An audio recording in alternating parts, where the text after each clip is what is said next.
Hello guys. Today I want to take you through how you can get through high school. I wanted to make this video because a lot of people might be struggling to get through high school, and you might be still young and you don't know how to get through it. I got through it myself 6 years ago in Holland. I basically did this track which will lead you into university. Now I got my master's degree in organizational psychology.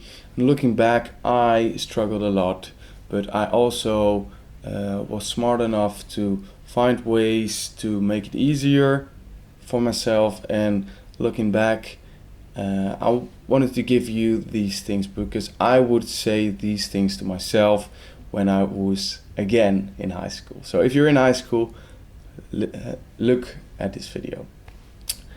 So the first thing you need to get into yourself is that without any sense of internal motivation, you'll find it very difficult to get through high school.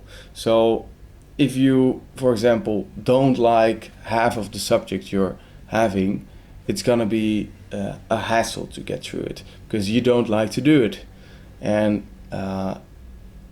but you have to. So you have to convince yourself. This is a difficult game to do. There's a way to do it, and I will talk about that later in the video. But it is easier to get in yourself like this feeling of like, oh, I actually really want to learn science, math, physics, language, etc. When you're really fascinated about it, when you're really like, oh, it's actually really interesting. Or maybe when I look at it in another way, it might be interesting. Then you have a certain drive in yourself because you like it. You like the inherent nature of the subject. Then it becomes really more easy to do it, because if you're having a homework assignment, then it's just basically about learning a thing or figuring something out and then applying it. That's way more easy than, oh, I have to do this because I get a good grade. Yeah, who cares? If you're like in high school, that isn't enough motivation. So start to see the cool things in the subjects. So even if you don't like math, for example, you're not good at it, see how without math in the world we couldn't construct anything. You couldn't basically live in the type of houses you live in. They couldn't be driving cars, etc., etc. Without proper language, there wouldn't be nice books to read. There wouldn't be good podcasts because people couldn't really talk that well. So there's always is something interesting about. So especially with the subjects you don't like, find the things which might interest you. So that's the first thing, value learning. And then on a more practical, the second thing is you have to know in the beginning of the semester, you have to be very clear what the content of the exams are. This is something I did, which really helped me to see what was necessary and what was not necessary. So what I did in the beginning of the semester, when I was I think it was 16 around then, in the beginning of the semester, they had this document, and there was listed at the end of the semester, we're gonna have an exam, and you have to learn. You have to learn this, and this. But if we were in class, there were way more things we were discussing. And those things might have been interesting, but I was also interested in passing the exam.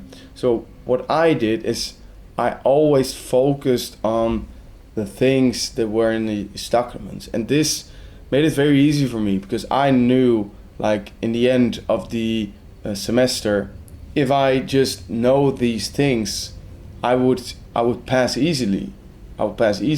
So in the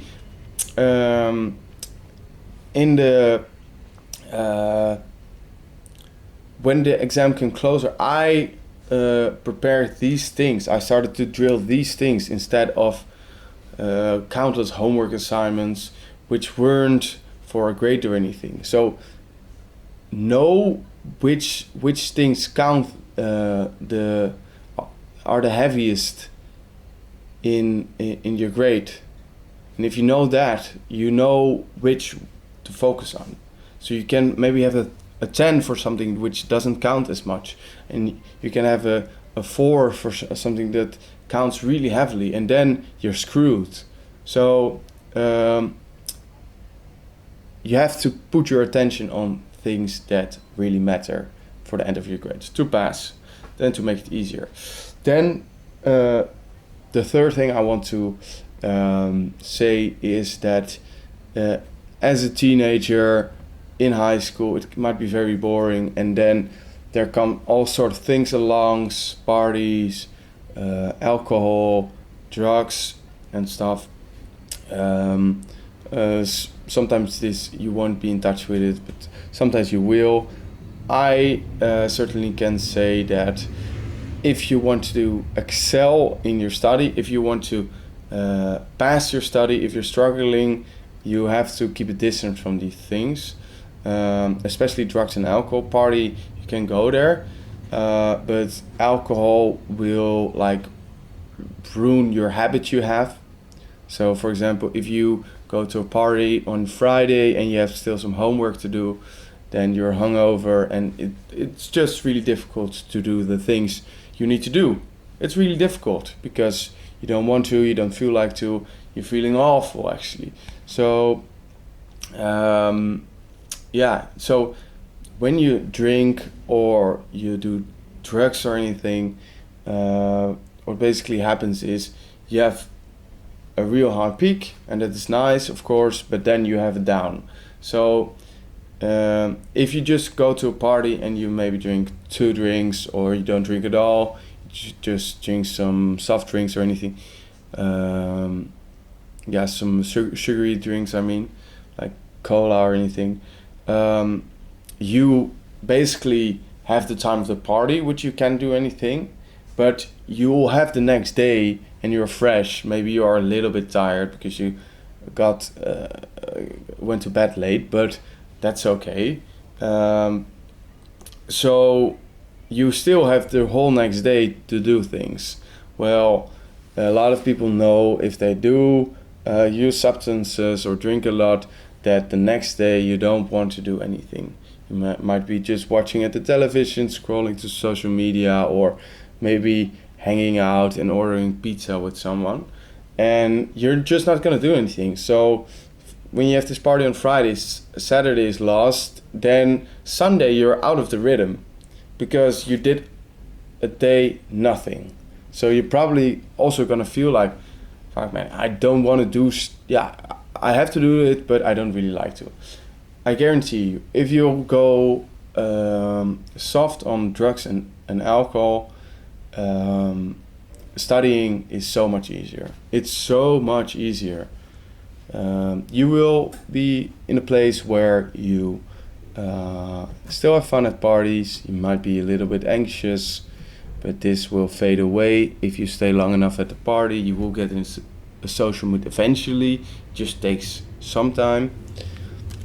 And then you will also pass your grades, your exams. So then to another thing, which is figuring out what you like. And I didn't have the pleasure of this, but I did have this in university. So for example, if you're figuring out, okay, I want to be a doctor, I want to be a surgeon, for example, you know that you have to have a high grade in biology. You have to, you know this. So you might also think, okay, I also have to get a high grade in math, for example.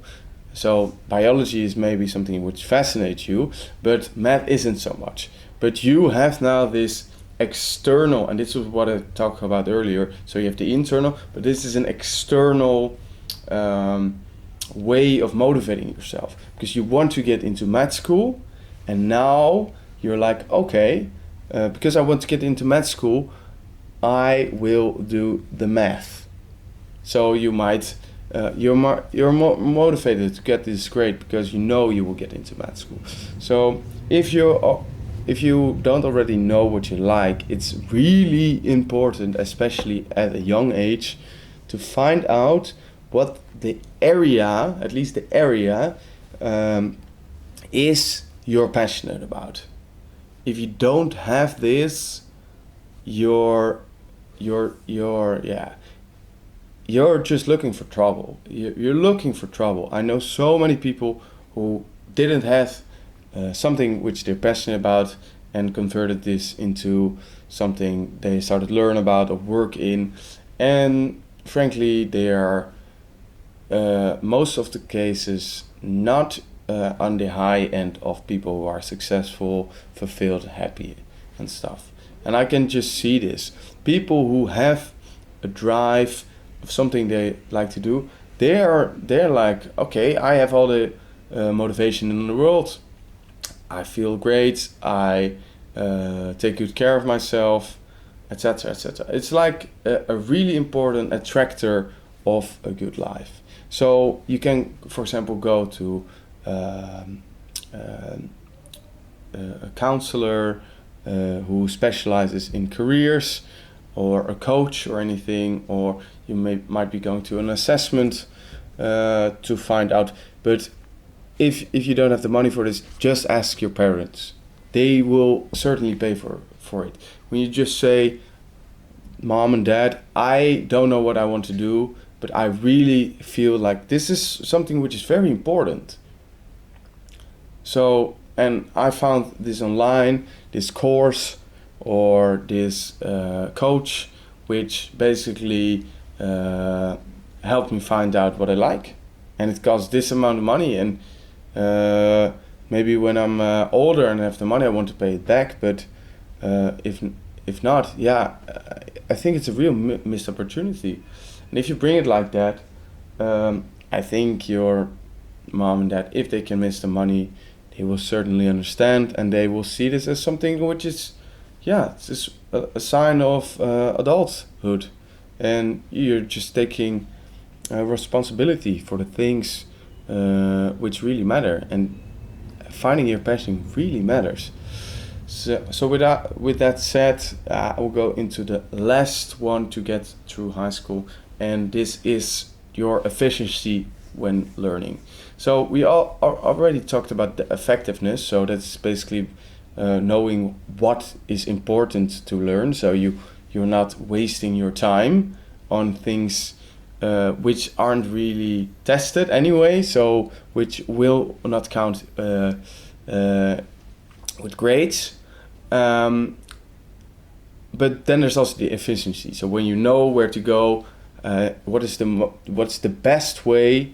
When will you conserve the most resources, time, effort, etc., and get the most effective, the most fast to the goal? That's the thing.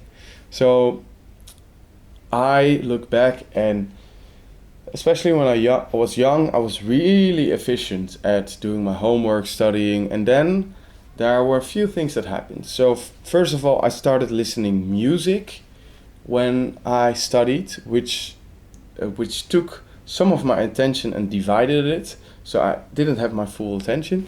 And then also I started studying with friends in the library, and I also know that I couldn't get in a flow state there as well. And the last thing was eventually that smartphones became more addictive and more appealing, so that took some of my attention as well.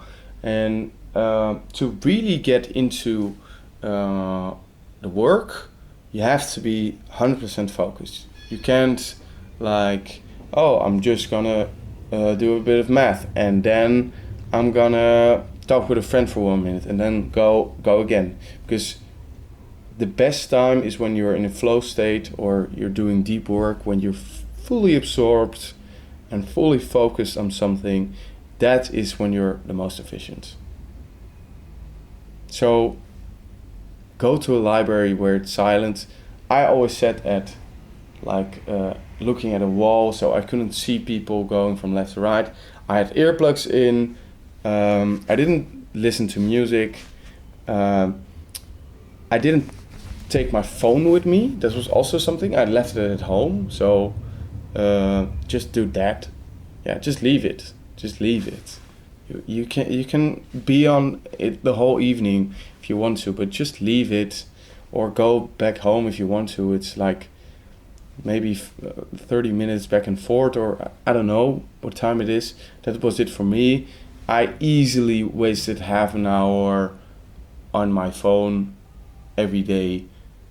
So just leave it, and when you need it, you can grab it. Then you still save time. If you study with friends, don't study near your friends. Just meet each other in the beginning and say, okay, let's take lunch at this time, and then meet them at that time. And then it's actually a really good break. The studies show that if you are taking a break with friends in a social thing, that's the best way to have a break. So that's it. That's my advice for you to get through high school. So first of all, value learning. This is very important. Know the context of the exams. Don't waste time on drugs and alcohol. Figure out what you like. And the last is efficiency of learning. So thank you guys. If you like this video, please subscribe, give it a like, comment, and if you want to have a coaching call with me, please respond in the comments saying you want to, and then we can get in touch and I can help you on a one-to-one basis. So know that as well, and I'll see you guys in the next video. Thanks for watching.